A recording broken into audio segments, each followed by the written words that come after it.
अभी परसों का जो आपने हमारा वो देखा होगा, हमारी बहस हुई पुलिस वालों से, तो कई तरह की बातें लोगों ने बनाई उसमें कि ये तो लालच में आई है, ये तो उसमें आई है।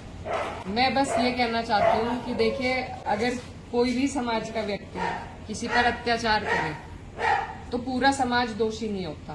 तो मैं आपके बीच में सबसे पहले तो ये कहना चाहती हूँ कि मन में ये बात कभी ना आए कि भाई कोई पूरा ही समाज आपके खिलाफ है, चाहे वो गुज्जर समाज हो या कोई भी समाज हो। जैसी बातें चल रही हैं तो अपराधी की कोई जाति नहीं होती, अपराधी अपराधी होता है। और मैं इस बात को अच्छी तरीके से बिल्कुल मानती हूँ मन से कि अपराधी की कभी कोई जाति नहीं होती, और उसकी वजह से पूरी बिरादरी को बदनाम करना ये बिल्कुल उचित नहीं है। तो आप सब हमारे बड़े हैं। सबसे पहले मैं अपनी बात यहाँ रखते हुए, मेरे साथ ये हालात है जी कि मैं एक कदम चलती हूँ तो 100 उंगलियां उठती हैं कि ये क्यों कर दिया, वो क्यों नहीं करा, वो क्यों कर दिया, ये क्यों नहीं करा। तो 2 साल हो गए, मेरी अग्नि परीक्षा चल रही है। कहीं कोई कारनामा होता है, कोई करता है, वो कहाँ है, इकरा हसन कहाँ है, उनने करवा दिया, उसने यूं कर दिया। तो मैं तो इन सब चीजों को झेलती आ रही हूँ। अब ये जो मामला है गांव दसाला का है, वहां से हमारे मंत्री जी भी हैं, पूर्व में अभी भी एमएलसी हैं भाजपा से, उनका गांव है, लेकिन मेरा लोकसभा क्षेत्र है। वो कोई भी आदमी किसी को रोक नहीं सकता कहीं आने जाने से जी। तो मैं वहां गई, हम भी थोड़ा लेट गए थे, वो भी लेट गए, मैं भी बाहर थी। मैं वहां गई सिर्फ अपनी शोक संवेदना व्यक्त करने के लिए। वहां बैठे उन लोगों ने हमें बताई कि जी इस तरीके से उनकी अगर आप तहरीर देख लो, सिर्फ तहरीर देख लो उठा के एफआईआर की, वो ही इतनी कमजोर है। उनके लड़के को जैसे भी जिस हाल में मारा गया आप सबके सामने है, और उसके बाद दबाव बना के रात में ही उनका देह संस्कार कराया गया। रात में तो नहीं होता आप लोगों के यहाँ, तो मैं भी जानकारी है। पूछा वहां हमने कि भाई किसने कहा, क्यों करा, अजी बस दबाव में हो गया, पता नहीं, यूं नहीं पता किसने बताया। तो ये हालात शुरू से ही ऐसे बनाए गए कि मामला पूरा ढुलमुल ही रहे। मैं किसी को दोषी नहीं ठहराना चाहती, मैं निर्दोष लोगों को जेल में नहीं पहुंचाना चाहती। हमने उनसे बात करी, हमारे वहां जाने के बाद इतना आतंक उठा, क्या मैं वहां की सांसद नहीं हूँ, क्या मैं वहां जा नहीं सकती, क्या जुर्म हो गया अगर हम वहां चले गए। वहां से हम उठ के आ गए, उन्होंने कहा जी हमें कप्तान से मिलवा दो, हम अपनी बात रखेंगे। मैंने कहा जी बिल्कुल। मैंने 2 दिन बाद कप्तान का टाइम लिया, उन्हें फोन करा। मैं आपको आप बीती सुनाना चाहता हूँ। तो उन्होंने कहा कि जी हम जाते नहीं आपके साथ, हम अपने गांव के बड़ों के साथ जाएंगे। मैंने कहा जी कोई बात नहीं, आप उनके साथ जाओ, हमें कोई ऐतराज नहीं, आपने कहा था, हमने टाइम लिया, आप कह रहे आपकी मर्जी है। फिर मैंने उसमें कोई, जो लोग कह रहे हैं कि राजनीति करी, ये मैं उनके लिए भी कहना चाह रही, हमने उसमें कोई उनका दबाव नहीं बनाया। 3 दिन बाद वो खुद मुझे फोन करने लगे कि जी हमारी सही से सुनवाई नहीं हो रही और आप हमें लेके चलो। मैंने बात को ज्यादा गंभीरता से नहीं लिया, मैं सबको आपको स्पष्ट बताना चाह रही। मैंने कहा क्या पता फिर से मन बदल जाए। फिर मेरे घर पे वो माता जी आई, उसके 2 दिन बाद वो माँ मेरे घर पे आके रोई और रो के मुझे कहने लगी कि मेरी कहीं कोई नहीं सुन रहा, मेरी सुनवाई करवाओ। मेरे पिताजी ने जो मुझे सीख दी, हमारा घर है, हम भी सीधे साधे लोग हैं, बहुत बड़े रजवाड़े नहीं हैं, लेकिन जैसे कैसे भी है हमारा घर खुला रहता है। और कोई माँ आके वहां रोए और मैं उसके साथ ना जाऊं, और जब मैं सांसद भी हूँ तो मेरे जन्म पे फिर लानत है। तो मैंने उन्हें कहा कि नहीं, अगर आपको ऐसा लग रहा, आप किसी से मिलना चाह रहे हैं अधिकारी से, मैं आपको लेके चलूंगी। मैंने उनके लिए टाइम लिया। इसमें मेरा कहाँ गुनाह है, या कौन सा बिरादरीवाद मैंने कर दिया, या कौन से धर्म को मैंने धर्म से अलग कर दिया, ये मैं आपसे जानना चाहती हूँ। अब वहां के लोग उंगली उठा रहे हैं कि 2 लोग गिरफ्तार हुए बिल्कुल, हम मना नहीं करते, हुए। हमने तो इस मामले को छेड़ा भी नहीं कि भाई वहां के भी नेता हैं गाँव के, अगर मुझे छेड़ना होता मैं चाहे पहले ही छेड़ती, लेकिन हमने उन्हें पूरी तसल्ली कि आप मदद करो, आप सत्ता में भी हो, आप जैसे चाहे वैसे मदद करो। जब वो लोग संतुष्ट नहीं हुए, जिनका मरा है, वो मेरे पास आए, तो मेरा फर्ज था कि मैं जाऊं। 2 लोग गिरफ्तार हुए, लेकिन बार बार चर्चा ये है, और माता जी जो है उनको ये लगता है कि वो बचा लिए जाएंगे।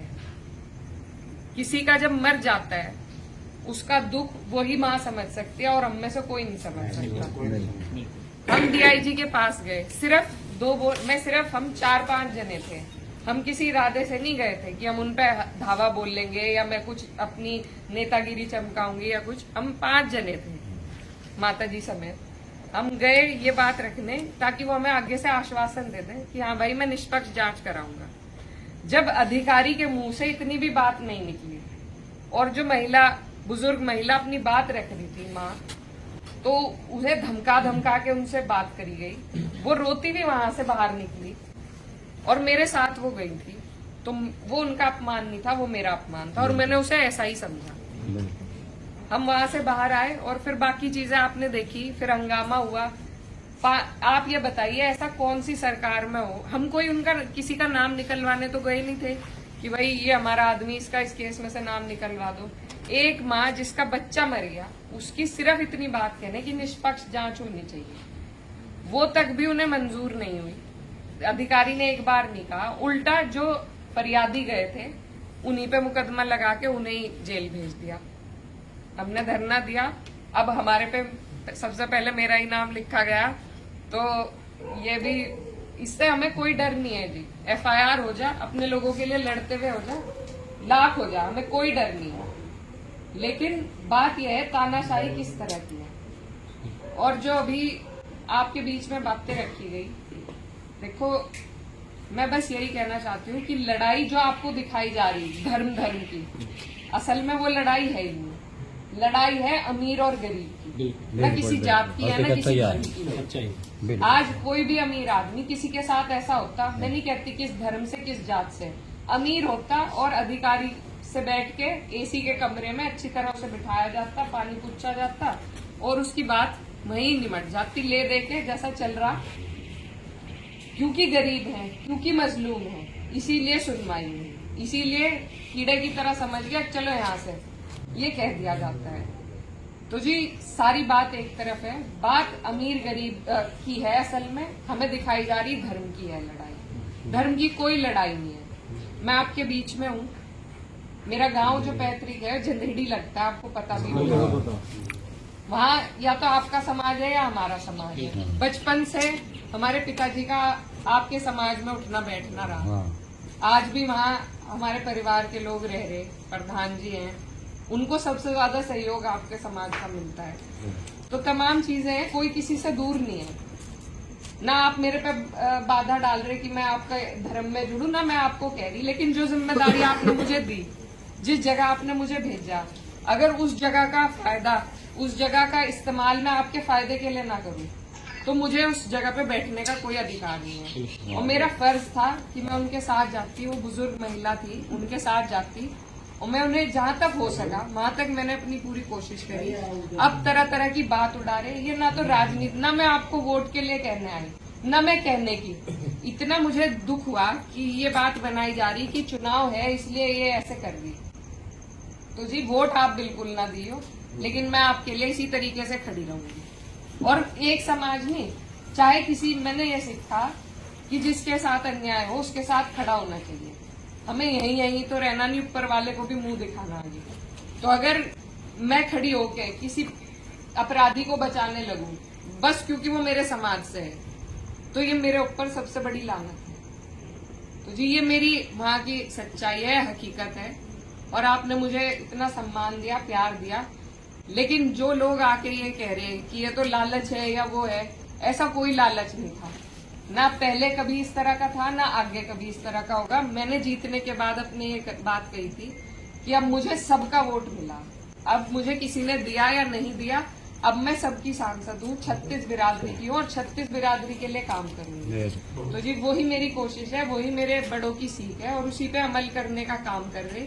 किसी के साथ अत्याचार हो, उसके साथ खड़ा होना कोई अपराध नहीं है। तो वो मेरी भी माँ है, हम सबकी माँ है। और उनके बेटे के साथ मैं कह रही, आप भाजपा में हो, आपके गांव के हैं, तो आप करवाओ ना मदद, मुझे क्यों वहां जाना पड़ा, आप करवाओ। हम बिल्कुल इस बात से बेचिंत है। मैं तो 1 महीने बाद, 1 महीना हो गया उस मामले को, 1 महीने बाद मैं उस मामले में गई, वरना तब तक वही लोग सब देख रहे थे। तो अगर वो आपसे संतुष्ट नहीं है, ये मेरी गलती है क्या? क्या मैंने वो हत्याकांड कराया कि मेरे वोट बन जाएंगे? वो तो खुद ही हुआ, सारी चीजें खुद हुई। क्या मैंने किसी को कहा क्या कि आप फोन करके किसी को धमका दो? हर चीज का इल्जाम मेरे पे तो नहीं लग सकता जी। ये तो हालात बन रहे हैं, उस हालात में अगर हम खड़े होके एक दूसरे के काम ना आए, एक दूसरे की मदद न करें, तो फिर हम इंसान कहलाने लायक नहीं है।